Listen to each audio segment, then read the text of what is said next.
היי, אני דנדן, אחד מילדי המסרגז. בואו נדבר קצת על אנרגיה. יש לכם אנרגיות לשמוע על אנרגיה? אנרגיה זה כוח מצטבר, זה עוצמה, זה מרץ, זה תרד, זה היה הגז של פופאי. אנרגיה זה לקום יום אחד ב-1949 ולעשות היסטוריה. אני מדבר איתכם על ממש מזמן, ולפני שהיו צבעים בעולם. זה לצאת למרפסת ולהגיד לראשונה בקול, אני הראשון שהולך לייצר גז במדינת ישראל! אין זו אגדה! שקט כאן בין 2 ל-4. אופסי. אנרגיה זה אבא שלי, שקם כל יום בשעה 5:30 בבוקר, יחד עם טכנאים, ומחכה בלונים נוספים. כל זה עוד לפני שהשמש זורחת, במשך שנים רבות, בקיץ ובחורף, כדי לספק לכולם בלוני גז.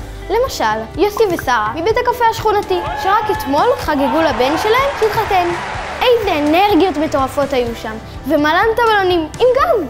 גז זה אנרגיה. אתם לא מבינים כמה דברים אפשר לעשות עם הגז של המסרגז. המפעלים הכי גדולים בישראל בוחלים לייצר את המוצרים שלהם בעזרת המסרגז. למשל, אין מקדונלדס ישראלי בלי גז, אין מילקי, אין במבה של אוסם. אתם מדמיינים את העולם בלי במבה של אוסם? בזכות הגז של המסרגז, אחותי הפסיקה לצעוק עליי. דנדן! סיימת את כל המים החמים! כי תמיד יש לכולם מים חמים. מים חמים!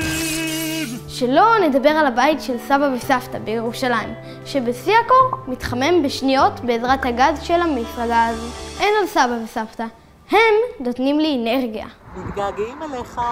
אנרגיה זה מכלים חכמים, ששולחים הודעה לחבר שלהם, אדון מכל אחר, לבוא להחליף אותם כשהם מתעייפים. והמסרגז אפילו הבלונים ערכיים.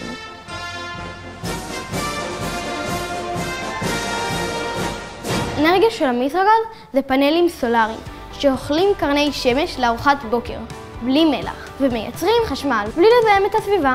אנרגיה זה קפה. ככה דוד שלי וחברה שלו אומרים. אני עוד לא שם. אפילו שאנחנו עושים קמפינג במרפסת, המסרגז איתנו. מזל שערכת הקפה שאבא ארגן לנו יודעת להכין גם שוקו. מתוק עם הרבה סוכר. סוכר זה הכי אנרגיה. יחד, כל העובדים של המסרגז הופכים יום יום את הגז לאנרגיה, ונותנים לנו כוח להמשיך. תודה לכם. אתם האנרגיה שלנו. אתם והשוקו.